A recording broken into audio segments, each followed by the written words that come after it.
Shalom Bapak Ibu Saudara. Puji Tuhan. Oke, kita langsung masuk ke dalam apa yang jadi pesan Tuhan buat kita semua. Pesan Tuhan ini adalah jangan remehkan Tuhan. Wow. Jangan apa? Jangan remehkan Tuhan. Ya, never underestimate God. Kita buka dulu 1 Samuel pasal yang ke-17 ayat 52 sampai 54. Mungkin kita berkata saya nggak pernah remehkan Tuhan, tetapi kita belajar lewat kisah ini bahwa kadang dari mulut berkata kita nggak remehkan Tuhan, tetapi dalam sikap kita tanpa kita sadari, mungkin disadari atau tanpa disadari, kita remehkan Tuhan. Oke, kita baca 1 Samuel 17 ayat 52, 53, 54 ya bersama-sama. Bergiliran, saya bacakan dulu. Maka bangkitlah orang-orang Israel dan Yehuda. Mereka bersorak-sorak lalu mengejar orang-orang Filistin sampai dekat Gad dan sampai pintu gerbang Ekron. Dan orang-orang yang terbunuh dari orang Filistin bergelimpangan di jalan ke Saaraim sampai Gad dan sampai Ekron. Silakan 53.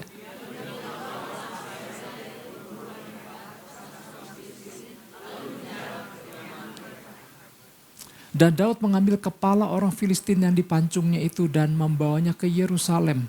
Tetapi senjata-senjata itu ditaruhnya dalam kemahnya. Nah, apalagi lewat ayat yang terakhir kita tahu bahwa ini peristiwa kemenangan ya setelah Daud mengalahkan Goliat. Peristiwa yang tadi kita baca bagaimana tadi rakyat ya mengejar orang Filistin dan orang Filistin lari tunggang langgang dan dibabat habis seperti itu Bapak Ibu Saudara. Peristiwa ini merupakan dampak dari peristiwa kalahnya Goliat ketika melawan Daud di lembah Tarbantin. Ya, kita udah hafal kisah itu. Nah, kita memang lebih sering mendengar kisah Daud melawan Goliat biasanya di bagian awalnya saja. Persiapannya, bagaimana ada intimidasi Goliat dan lain-lain, kemudian Daud melawan Goliat dan Daud menang gitu.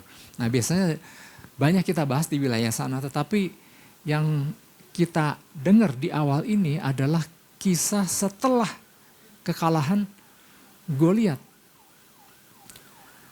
Dan di situ bagaimana, ini kekalahan bukan kekalahan, bagaimana kemenangan yang dialami ini bukan semata-mata kemenangan Daud, ini kemenangan bangsa Israel. Ini luar biasa sekali ya. Diawali dengan kan tadi ya, Goliat mengintimidasi, kemudian bangsa Israel ketakutan, Alkitab menulis mereka kecut dan tawar hati, kemudian datanglah Daud membawa, sebetulnya tujuan Daud kan membawa makanan buat kakak-kakaknya Daud yang adalah bagian daripada tentaranya Saul. Kemudian dia disuruh ayahnya juga membawa makanan untuk kepala pasukan 1000. Jadi sebetulnya keberadaan Daud di sana tuh sebetulnya cuma disuruh bawa makanan. Selesai menggembalakan kambing domba, yuk Daud tolong bawakan ini, bawa ke tempat di mana kakak kamu berada, ke medan pertempuran. Di mana Israel sama Filistin waktu itu lagi mau perang. Nah, kemudian dari pihak Filistin kan tampil Goliat. Goliat mengintimidasi ya dan lainnya. Nah, waktu Daud datang sampai ke tempat pertempuran, kan dia mendengar nih siapa ini raksasa, orang tinggi besar mengolok-olok pasukan barisan Allah yang hidup, di situ dikatakan. Kemudian terusiklah Daud. Lalu kemudian singkat cerita Daud berhadapan dengan Goliat. Daud dengan menggunakan umban dan satu batu dilemparnya batu itu dan tepat sampai ke keningnya Goliat dan Goliat tumbang. Kemudian Daud mengambil pedang Goliat yang berat itu, kemudian ditebaslah leher Goliat. Dan seperti yang tadi kita baca, semua bukan hanya pasukan Israel, rakyat Israel semua mengalami satu kegemilangan, kemenangan yang luar biasa ya. Jadi ini kemenangan Daud lawan Goliat ini menjadi kemenangan bangsa. Daud menjadi pembicaraan, menjadi trending topik pada waktu itu, viral banget tentang ada seorang anak muda bisa mengalahkan Goliat, dan ini benar-benar kemenangan sebuah bangsa, kemenangan besar bagi bangsa Israel. Latar belakangnya itu Bapak Ibu Saudara. Pertanyaannya sekarang gini. Adakah yang menyangka sebelumnya bahwa Israel akan mengalami kemenangan yang demikian hebat? Ada yang nyangka? Sebelumnya gak ada yang nyangka bahwa ternyata ada dampak yang begitu luar biasa akibat ada seorang anak muda yang berani tampil melawan Goliat dan hasilnya adalah luar biasa. Nggak ada yang nyangka sebelumnya. Ya. Bukan hanya mereka menang, bangsa Israel itu kemudian kan mengejar Filistin sampai ke perkemahannya, mengambil jarahan yang banyak. Itu kemenangan yang mereka nggak sangka, bonus-bonusnya begitu luar biasa. Ada yang nyangka sebelum mereka kan begitu? Nggak ada. Ya. Terus pertanyaan kedua, adakah yang menyangka bahwa anak muda yang tadi bawa makanan tadi, yang datang ke medan pertempuran, ya, kemudian waktu dengar ada raksasa koar-koar, ada yang nyangka nggak bahwa dia bisa melawan Goliat itu? Nggak ada yang nyangka sebelumnya. Ya. Jangankan menyangka atau menduga, lewat di pikiran pun juga enggak. Waktu itu bangsa Israel, pasukan Israel waktu berhadapan dengan Filistin muncul raksasa, kemudian mengintimidasi. Mereka semua udah ketakutan, nggak terbayang bahwa akan ada sesuatu yang luar biasa setelah itu. Nggak nyangka, semua dalam keadaan kecut dan tawar hati. Bahkan Alkitab menulis mereka hampir lari ketakutan itu pasukan Israel. Nggak nyangka sama sekali. Ya. Bahkan waktu Daud datang ngantar makanan, ada yang nyangka nih bahwa wah ini nih kayaknya pahlawan kita. Enggak, bahkan diremehkan. Jadi bukan tentang meremehkan Tuhan, tetapi kita dengar dulu bahwa keadaan waktu itu sama sekali nggak ada yang menyangka bakal mereka mengalami suatu kemenangan yang luar biasa. Daud aja dihina kan, diremehkan sama kakak-kakaknya. Waktu Daud nanya, siapa sih itu gitu ya. Kakak Daud bilang apa? Di 1 Samuel 17 ayat 28. Dia bilang gini, mengapa engkau datang? Itu mau diapain itu kambing dombamu yang cuma 2-3 ekor itu yang kau tinggalkan di padang gurun. Ya, di sini dikatakan, bangkitlah amarah Eliab kepada Daud sambil berkata, dimarahin. Ya. Mengapa engkau datang dan pada siapakah kau tinggalkan kambing domba yang 2-3 ekor di padang gurun? Aku kenal sifat pemberanimu dan kejahatan hatimu. Engkau datang kemari dengan maksud melihat pertempuran itu. Kamu datang cuma menonton aja kan gitu ya. Jadi benar-benar gak dianggap, ya, dianggap kecil aja itu Daud. Terus waktu akhirnya kemudian Daud kan nanya lagi kan, akhirnya sampailah ke Raja Saul kan. Bahwa itu anak kecil, bahwa itu anak muda. Ya. Daud kan bilang sama Saul, Tuanku jangan tawar hati, jangan seorang pun jadi tawar hati, biarkan aku melawan itu Goliat. Saul bilang apa? Ayat 3 berapa? 33 coba. Ayat 33, tetapi Saul berkata kepada Daud, enggak mungkin kau dapat menghadapi orang Filistin itu untuk melawan dia. Sebab engkau masih muda, sedang dia sejak dari masa mudanya telah menjadi prajurit.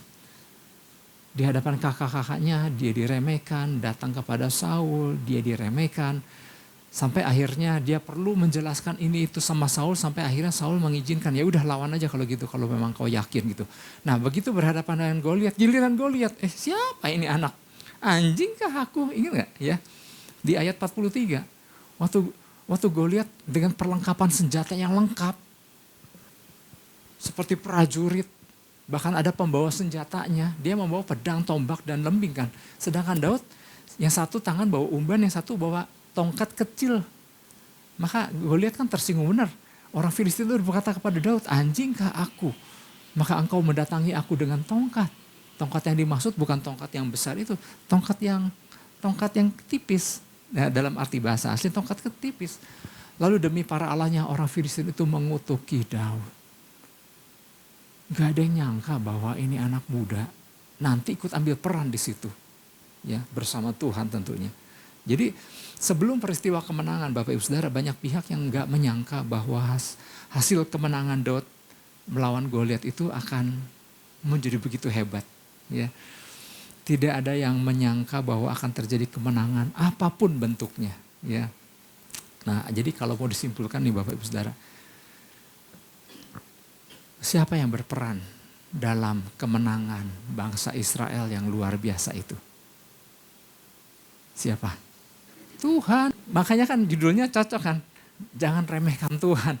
Ini Tuhan yang berperang, yang bekerja, yang berperan penting di dalam peristiwa besar yang mana tadinya tidak ada seorang pun yang menyangka bahwa akan bisa terjadi sebuah kemenangan yang luar biasa atas sebuah bangsa. Wow, gak ada yang nyangka. Karena gini, dalam hati bangsa Israel gak terlintas bahwa akan terjadi pembalikan posisi dari ketakutan menjadi sebuah kemenangan, bahkan jarahan yang luar biasa. Nggak ada yang nyangka. Setelah kita baca di Alkitab, maka baru kita tahu bahwa kita dapat berkata, Tuhanlah yang telah melakukan semua. Saat sebelumnya nggak ada. Ya. Bahkan waktu Daud berhadapan dengan Goliat, kan Daud bilang, engkau mendatangi aku dengan pedang, tombak, dan lembing. Tetapi aku akan mendatangi dengan nama Tuhan semesta alam. Nggak ada yang nyangka juga. Udah pakai nama Tuhan nih. Bahkan gue lihat, apa sih lo gitu ya. Nah, yang saya mau sampaikan lagi nih. Dalam tanda kutip nih, kondisi bangsa Israel sebelum mengalami kemenangan. Mereka kan mengalami intimidasi, mengalami ketakutan. Ya. Bisa saja mungkin ada orang-orang percaya yang sedang mengalami kondisi yang seperti itu. Nggak nyangka bahwa Tuhan tuh bisa melakukan sesuatu yang dahsyat. Tetapi sebelum Tuhan melakukan itu, ada satu kondisi yang, gede-gede amat gue lihat deh. Dan ada intimidasi sehingga tidak terlewat, tidak terlintas. Bahwa akan terjadi, Tuhan bisa melakukan memberikan kemenangan yang luar biasa, nggak terlintas di pikiran. Karena apa? Karena terbatas dengan apa yang dilihat dan apa yang sedang dihadapi.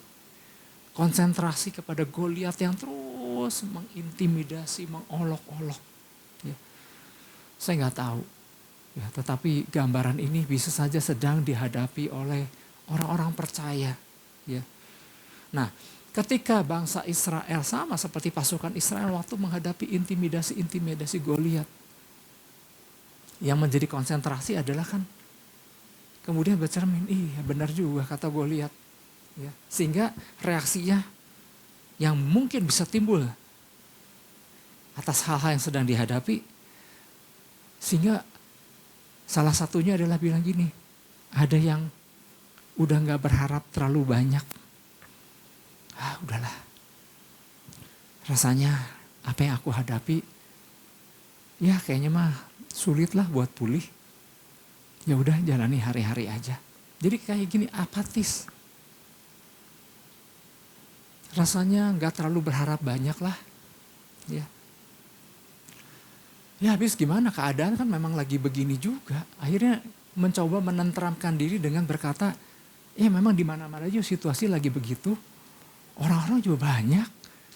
Sehingga akhirnya menyetujui bahwa ya udah gak akan banyak berubah keadaan.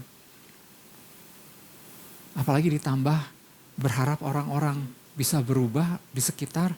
Berharap orang-orang tertentu bisa berubah tapi rasanya memang udah gak mungkin bisa berubah. Akhirnya apatis. Kenapa? Karena melihat apa yang terjadi, apa yang di hadapan mata. Sehingga berharap sudah nggak berharap terlalu banyak lagi. Ya. Ada orang yang hanya berharap sedikit. Yang penting mah asal bisa melalui aja lah. Asal melewati hari-hari ini pasti ya nanti akan lebih baik keadaan. Jadi udah pesimis. Udah nggak berharap Tuhan mungkin gitu Tuhan bisa melakukan sesuatu yang dahsyat. Jadi udah nggak ada harapan sesuatu yang dahsyat lagi Bapak Ibu Saudara. Atau menjadi seperti posisi orang Israel yang cuman kecut dan tawar hati. Ya mati juga gitu. Atau ada pula yang memiliki reaksi gini. Kenapa ya Tuhan terus mengalami hal-hal seperti ini lagi gitu ya. Jadi sampai udah gak bisa punya pikiran harapan. Wah tenang, pasti Tuhan udah gak berharap banyak lagi. Nah, reaksi-reaksi itu kalau mau dibilang itu apa tuh? Bukankah itu meremehkan kuasa Tuhan kan sebetulnya? Ini menjadi pesan Tuhan buat kita. Tuhan sedang mengatakan kepada kita agar jangan pernah meremehkan kuasanya. Katakan amin. Jangan remehkan Tuhan. Siapapun tidak akan, ya kalau kita tanya, enggak apa, saya enggak pernah ngeremehkan Tuhan, tapi dari sikap dan reaksi-reaksi yang terjadi, enggak sedikit orang percaya itu sebetulnya, ya udah enggak berharap terlalu banyak, yang penting asal lewat aja lah hari-hari. Ya semua juga begini, ya itu artinya apa? Artinya kan enggak menyangka, enggak berharap banyak bahwa Tuhan bisa melakukan, membalikkan keadaan begitu luar biasa. Nah, kita nggak ngomong meremehkan, tapi melalui sikap hati dan tindakan orang percaya, sebetulnya secara nggak langsung, nggak sedikit yang sedang meremehkan kuasa Tuhan kalau begitu. Nah lewat pesannya Tuhan bilang, jangan remehkan kuasa Tuhan. Sebetulnya kita sebagai orang percaya, memang betul nggak boleh meremehkan apa yang Tuhan bisa lakukan kan. Artinya gini, jangan sampai kita kehilangan hal-hal dahsyat yang terbaik dari Tuhan hanya karena kita melihat kondisi kita hari ini. Lalu kita menganggap, Tuhan yang luar biasa itu mah cuman ada di Alkitab aja gitu. Ketika kita berharap terjadi perubahan-perubahan atas orang-orang yang kita harapkan berubah dan gak berubah, udahlah kayaknya mah dia mah akan begitu terus. Ingat Tuhan sanggup, dia ahlinya membuat sesuatu yang buat kita mustahil, buat dia nggak ada yang mustahil, katakan amin. Dia ahlinya kok. Ya. Jangan sampai kita kehilangan percaya bahwa Tuhan yang sama yang dulu yang di Alkitab catat bisa melakukan perkara-perkara dahsyat. Padahal itu Tuhan yang sama yang masih bisa melakukan perkara-perkara luar biasa. Bagian kita adalah tetap mempercayai dia dengan sungguh-sungguh. Bahwa dia mampu melakukan hal-hal yang luar biasa. Nanti di bagian dalam kita akan belajar. Apa yang harus kita lakukan dong. Ya, beberapa hal yang harus kita pahami berkaitan dengan pesan Tuhan ini. Agar kita menjadi orang-orang yang bukan hanya sekedar menonton. Menjadi penonton hal-hal luar biasa yang terjadi sama orang lain aja. Tapi juga mengalami hal-hal yang luar biasa terhadap hidup kita. Jangan sampai kita berkata, mungkin dia aja sih yang alami itu. Aku mah cuma nonton. Selamat ya. Gitu. Tapi enggak, Tuhan kita adalah Tuhan yang dahsyat, katakan amin. Kalau Tuhan bisa lakukan pada orang lain, Tuhan bisa lakukan pada Daud, Tuhan juga bisa lakukan pada kita. Cuman kita harus belajar. Apa nih yang harus kita lakukan kalau gitu. Ya. Sehingga jangan sampai perbuatan kita sebetulnya sedang meremehkan Tuhan. Nah yang pertama adalah gini, jangan sekedar berharap.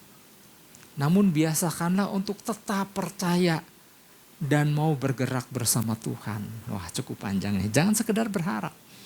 Namun biasakanlah untuk terus percaya. Nah untuk terus percaya kan perlu konsisten. Ya konsistensi itu penting. Kadang hari ini percaya besok kayaknya susah gitu ya. Oke, jangan sekedar berharap namun biasakanlah untuk terus percaya dan mau bergerak bersama Tuhan. Dan kita tahu kan Daud kan gak diam aja. Oke, 1 Samuel 17 ayat 36-37. Daud lagi menjelaskan kepada Saul.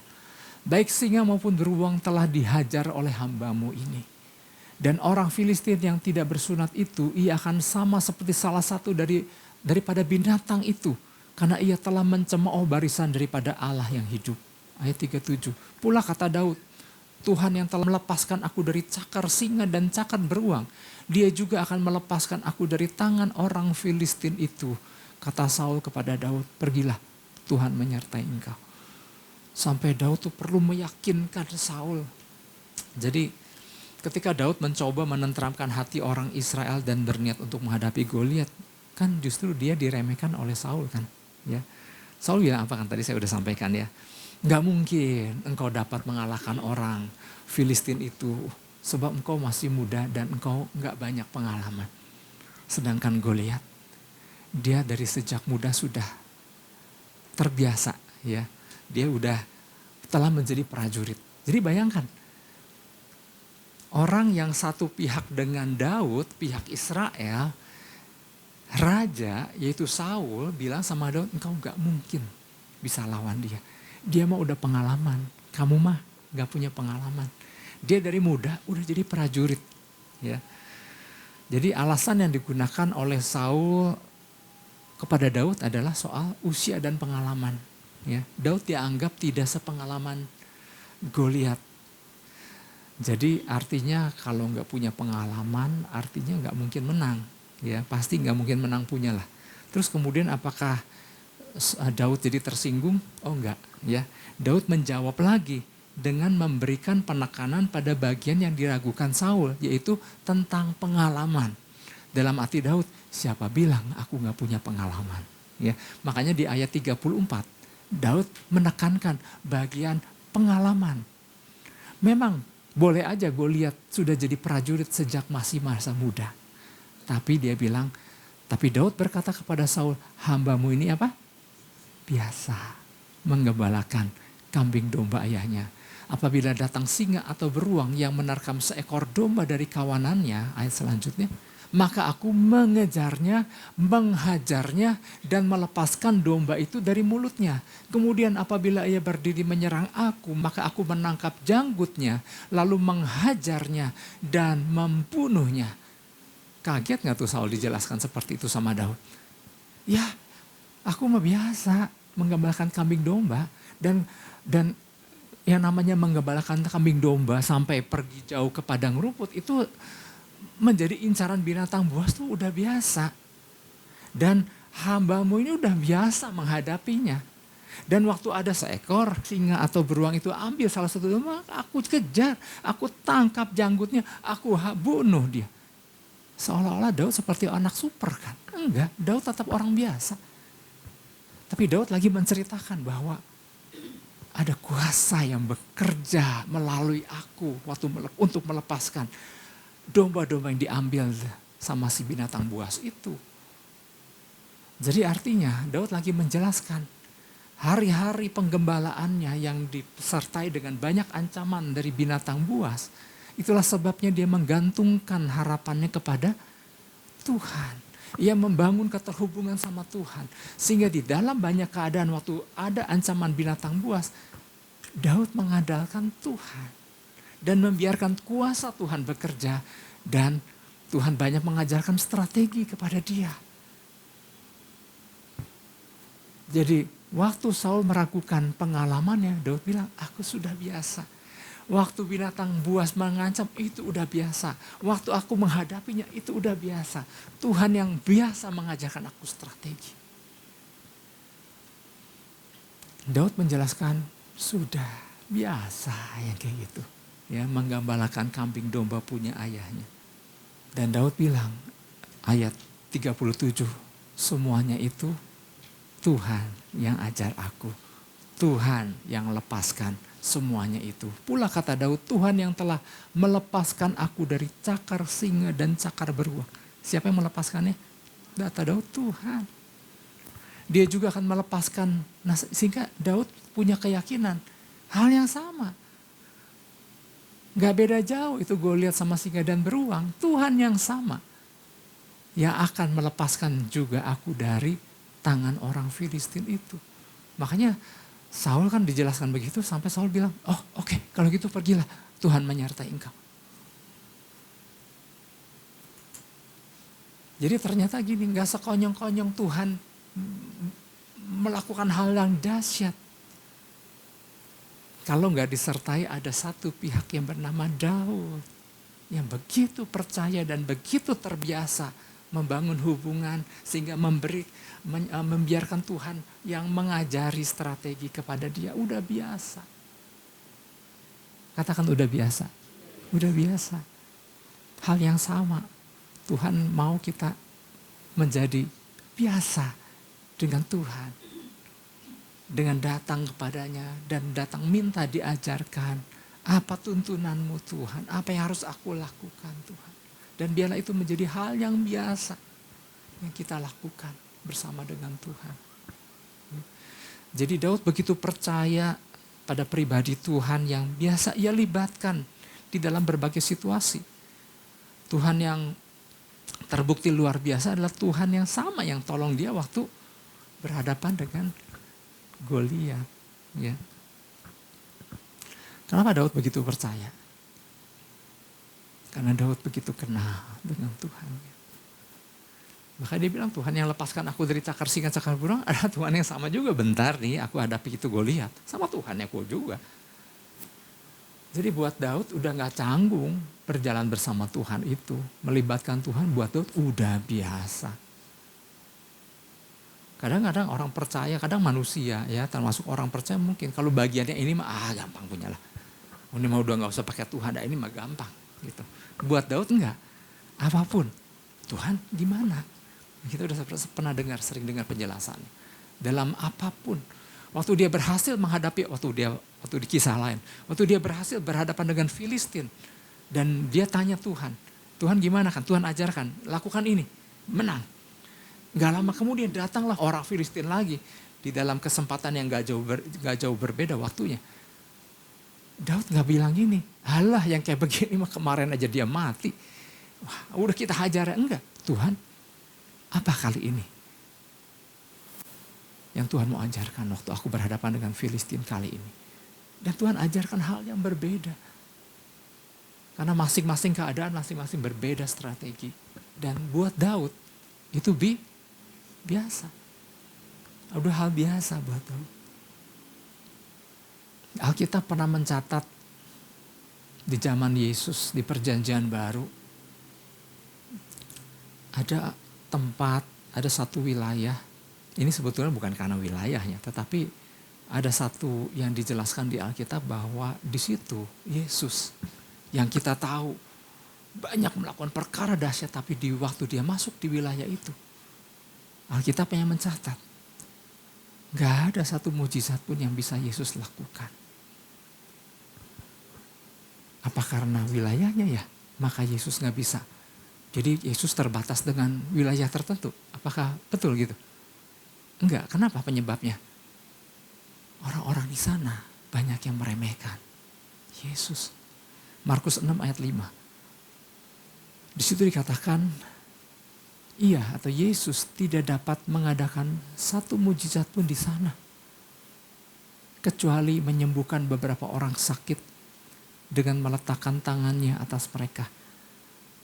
Waktu dikatakan tidak dapat mengadakan satu mujizat pun di sana, tetap aja ada sesuatu yang luar biasa.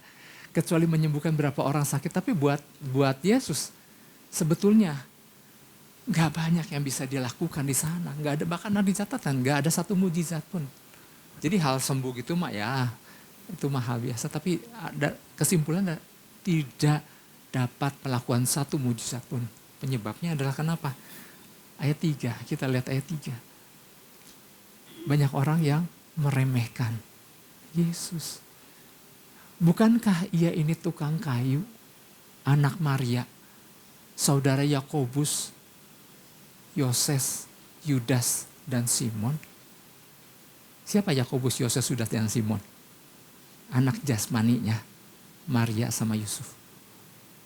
Yakobus ini tuh yang nulis surat Yakobus di Alkitab. Oke, lanjut. Dan Yudasnya juga yang nulis surat kitab Yudas di Perjanjian Baru. Bukankah ia ini tukang kayu, anak Maria, saudara Yakobus, Yoses, Yudas, dan Simon? Dan bukankah saudara-saudaranya yang perempuan ada bersama kita? Lalu mereka kecewa dan menolak dia. Ternyata bukannya kuasa Tuhan, bukannya kuasa Yesus pada waktu itu terbatas ataupun salah lokasinya. Ya. Tapi di tempat di mana banyak orang meremehkan dia, atau orang-orang kurang percaya kepada dia, kurang beriman kepada dia, maka di tempat itu tidak terjadi perkara-perkara luar biasa. Hal yang sama, apabila di lokasi di mana kita berdiri, yaitu pribadi masing-masing kita, meremehkan, gak percaya, kurang beriman, maka di tempat itu tidak terjadi perkara-perkara yang luar biasa. Tidak terjadi satu mujizat pun. Padahal kita perlu mujizat. Hanya karena sikap kita, hanya karena reaksi kita, sehingga jangan sampai Di tempat itu tidak terjadi satu mujizat pun. Ya. Jadi alasan utama Yesus tidak dapat melakukan banyak mujizat karena apa? Ketidakpercayaan penduduk setempat terhadap dirinya.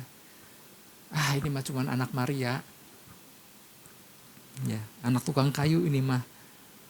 Mereka nggak percaya bahwa dia adalah Mesias yang dijanjikan, yang memiliki kuasa ilahi. Jadi ketidakpercayaan menjadi penghalang ya bagi Yesus untuk bertindak penuh dengan kuasanya. Jadi dari sini kita bisa simpulkan bahwa iman memegang peranan penting gak? Sehingga terjadinya mujizat. Penting. Kalau kita lihat tadi kisah Daud. Daud percaya banget. Hamba ini udah biasa. Menggembalakan kambing domba itu biasa. Tantangan dari binatang buas ancaman itu juga biasa. Dan Tuhan tolong udah biasa. Aku percaya sama Tuhan udah biasa. Sehingga dia berkesimpulan Tuhanlah yang melepaskan aku dari semuanya itu. Itu yang pertama. Ya. Jadi bagian kita adalah harus senantiasa berjalan dan membangun iman percaya. Membangun iman percaya itu hari lepas hari. Seperti yang biasa dilakukan Daud ketika mengembalakan kambing dombanya. Makanya dari Mazmur-Mazmur yang digubah sama Daud kan. Menceritakan kan keseharian Daud. Waktu dia di padang belantara. Dia mengagungkan Tuhan. Dia bangun keterhubungan sama Tuhan. Dan melibatkan Tuhan di setiap keadaan. Dan itu adalah hal yang udah biasa dia lakukan. Itu yang pertama. Jadi jangan sekedar berharap. Tapi biasakanlah.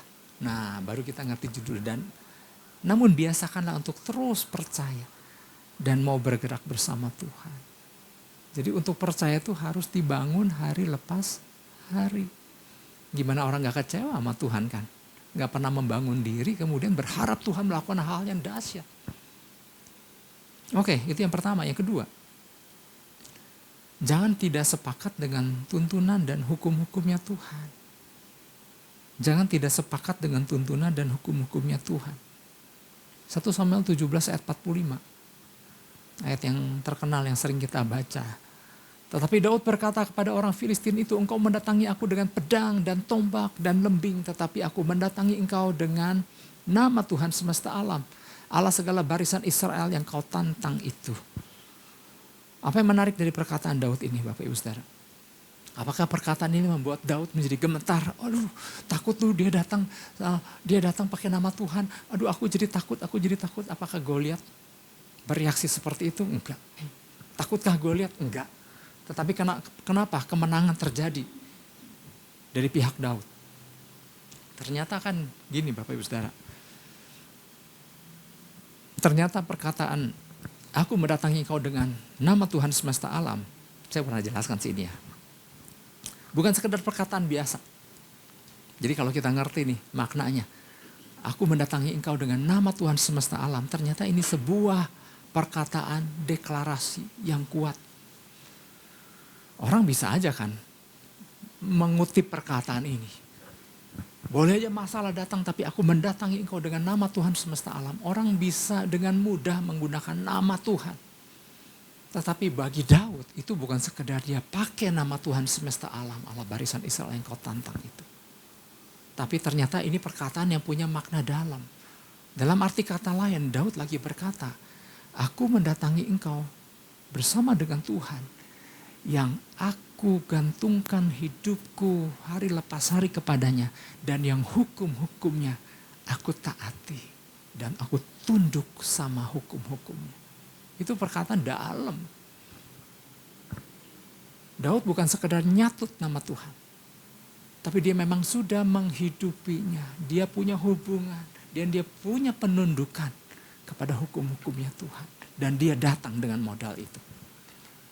Makanya waktu Daud berkata seperti itu kan. Awalnya dicemooh sama Goliat. Ternyata Goliat yang kalah. Kenapa? Karena yang bekerja adalah Tuhan. Di balik pertempuran Daud lawan Goliat, Tuhan yang bekerja di situ. Ya. Daud sedang mengatakan bahwa iya dan Tuhan, berada di pihak yang sama. Katakan pihak yang sama. Apapun yang menjadi ketentuan Tuhan juga menjadi panduan bagi Daud di dalam bertindak. Ini kuncinya. Dia berada dalam satu pihak yang sama. Perjanjian Baru pun mencatat. Roma 8 ayat 31. Ini yang ditulis oleh Rasul Paulus kan. Kunci kemenangan, pastikan kita harus ada satu pihak yang sama Tuhan. Sebab itu apakah yang akan kita katakan tentang semuanya itu jika Allah di pihak kita? Siapa akan dapat lawan kita? Siapa yang dapat lawan kita? Tidak ada. Tapi syaratnya apa? Kita harus satu pihak dulu dengan Tuhan. Dapatkah dua orang berjalan bersama-sama kalau mereka nggak sepakat di dalam Amos 3 ayat 3? Syaratnya apa? Harus sepakat. Sepakat sama siapa? Sama Tuhan dan perkataannya. Tentu kita masih ingat pesan Tuhan minggu lalu Bapak Ibu Saudara. Tentang Saul itu kan. Apa yang membuat kehidupan Saul semakin menurun. Dan makin lama semakin tidak terjadi hal-hal yang luar biasa lagi. Awalnya kan terjadi banyak hal yang dahsyat kan. Tapi kenapa? Apa yang membuat kehidupan Saul semakin hari semakin menurun. Dan makin lama makin gak terjadi apa-apa lagi. Berbeda dengan kehidupan Daud yang semakin hari semakin naik dan banyak perkara-perkara dahsyat yang Daud alami. Kenapa? Ada dua perbedaan ini. Karena dalam banyak kali Tuhan memberikan perintah kepada Saul, banyak kali pula Saul tidak melakukan tepat seperti yang Tuhan kehendaki. Saul lebih banyak bawa karep sendiri. Jadi kalau orang percaya masih bawa karep sendiri, saya mau ingatkan lagi bahwa percayalah. Gak akan terjadi apa-apa. Karena hanya dengan membawa karepnya Tuhan. Kau jadi ngomong, benar ya Pak David ya? Hanya dengan membawa prinsipnya Tuhan. Kita sepakat sama Tuhan. Kita satu pihak sama Tuhan. Baru kan terjadi sesuatu yang dahsyat, katakan amin. Disuruh Tuhan, Saul disuruh Tuhan melalui Nabi Samuel untuk menumpas Amalek ya. Kemarin beberapa minggu kemarin kita dengarkan menumpas bangsa Amalek semua-muanya. Dari raja, rakyat, sampai bayi, sampai binatang. Tapi apa yang Saul lakukan? Dia berpunya pendapat sendiri. Tapi kayaknya mah ya, pernah dengar gak orang ngobrol sama orang percaya? Waktu kita ngomong panjang lebar tentang kebenaran firman Tuhan. Kemudian dia bilang, tapi kayaknya menurut aku ya, rasanya mah lebih mending begini dah. Enggak Pak, firman Tuhan. Iya sih, tapi kalau kata saya mah mendingan begini. Udah ini mah gak salah punya lah. Jadi selalu menurut saya mah ini sebetulnya yang lebih bagus mah. Dan akibatnya ya udah kayak Saul. Bahkan bukan hanya tidak terjadi apa-apa. Tuhan bilang copot itu Saul. Ini anak bandel. Selalu punya pertimbangan sendiri. Makanya kemarin hari Minggu kan ada prinsip sendiri yang terus dibawa. Ya. Kembali kepada peristiwa kemenangan bangsa Israel di zaman Daud nih. Waktu Daud lawan Goliat maksudnya. Betul bahwa kemenangan bangsa Israel atas Filistin adalah Tuhan yang lakukan. Ya, kita semua sepakat itu Tuhan. Ya. Tapi ada satu hal yang perlu kita pahami. Ada Daud yang turut berperan di dalamnya. Bukan tanpa Daud Tuhan gak bisa.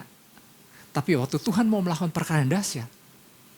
Tuhan mau Daud ikut andil dan bersepakat dengan Tuhan. Ya. Jadi kalau mau ditambahkan begini, pelaku satu yang turut andil dalam kemenangan Israel, ini kan kemenangan bangsa. Pelaku satu yang turut andil dalam kemenangan Israel yang besar adalah ada Daud. Daud mau sepakat, adanya seorang yang bernama Daud yang mau sepakat sama Tuhan. Jadi bukan hanya tentang Tuhan melakukan hal yang luar biasa, tetapi ada Daud yang turut ikut ambil bagian bersama Tuhan di dalam kesepakatan bersama Tuhan. Jadi ada dua pribadi yang melakukan, ya Tuhanlah yang berperan besar kita tahu. Tapi Tuhan berperan dengan melibatkan Daud yang sepakat sama Tuhan. Daud yang berada satu pihak dengan Tuhan. Itu kuncinya. Satu pihak aja sama Tuhan. Satu apa? Satu pihak. Ya. Jadi kalau kita punya pendapat sendiri, aku pengen lakukan gini, tapi berharap Tuhan lakukan hal yang dahsyat. Ya kuncinya kita udah tahu nggak terjadi. Ya. Jadi kalau kita sebagai orang percaya kita berharap Tuhan lakukan hal yang dahsyat. Tapi kita jalan sendiri-sendiri sama Tuhan. Dan aku mau punya jalannya sendiri. Tuhan mah punya jalannya juga. Tuhan mah punya hukumnya. Tapi aku kan punya jalan sendiri. Udah, kita jangan bertahan di situlah. Tuhan punya kebenaran. Jangan sampai kita punya kebenaran sendiri. Tuhan adalah pengukur. Kebenaran Tuhan adalah tali pengukur. Tapi jangan kita punya ukuran sendiri juga. Maka percayalah akan banyak terjadi kesalahpahaman dengan Tuhan. Dan yang pasti gak akan pernah terjadi apa-apa. Apa yang membuat Nuh berhasil membangun Bahtera? Ini kan gak main-main nih. Membangun Bahtera nih proyek besar. Apa yang membuat Nuh berhasil? Berhasil dalam pengertian bukan hanya sekedar asal jadi. Tapi waktu air bah datang. Ternyata si Bahtera itu laik fungsi. Bisa berfungsi dengan baik. Apa sih kuncinya? Alkitab bilang, ketika Nuh dengan tepat membangun Bahtera dengan ukurannya yang Tuhan berikan. Kuncinya itu. Syaratnya adalah Nuh membuang segala ukuran dia. Dan dia menggunakan ukuran yang Tuhan katakan. Buatlah Bahtera sekian hasta kali sekian hasta, tinggi sekian hasta. Dan jangan lupa buat jendela-jendela, tutup pakai pakal. Dan ini dan itu semua. Kayunya, bahannya ini dan itu. Dan Nuh lakukan tepat seperti yang Tuhan suruhkan. Dan hasilnya luar biasa. Kadang ukurannya Tuhan tuh memang suka gak masuk akal. Kalau Tuhan kasih mesti ini, mesti itu. Aduh Tuhan ribet sih gitu. Tapi Nuh buat Nuh oke. Bahan kayu gofir konon itu tidak ada di daerah Nuh pada waktu itu. Itu ada di daerah yang jaraknya dari Bandung, Surabaya. Tuhan kan kayu ini juga lebih kuat. Tuhan bilang gofir. Tapi banyak yang lebih bagus dari gofir ini. Tuhan bilang gofir gitu. Kayaknya gitu ngomong gitu. Tapi makanya ya meskipun jauh Nuh membawa bersama anak, istri dan mantu kayu itu. Untuk digunakan sebagai bahan utama pembuatan Bahtera. Oleh sebab itu mari Bapak Ibu Saudara. Tuhan gak bisa, jangan kita remehkan karena kuasanya dahsyat. Dan kita gak bisa bayangkan sedahsyat apa yang dia bisa lakukan tanpa batas Bapak Ibu Saudara. Tapi apa yang membatasi kuasa Tuhan bekerja? Ketika kita sebagai orang percaya. Gak terlalu percaya amat bahwa Tuhan bisa lakukan. Kita sebagai orang percaya gak ikut ambil bagian. Gak bangun iman kita. Atau kita pakai hukum. Jangan sampai kita si orang percaya pakai hukum yang lain. Dengan itu kita dianggap kita meremehkan Tuhan. Ide aku lebih bagus Tuhan. Kita lagi remehkan Tuhan. Oleh sebab itu jangan remehkan Tuhan. Yang mau katakan amin. Kita beri tepuk tangan buat Tuhan Yesus.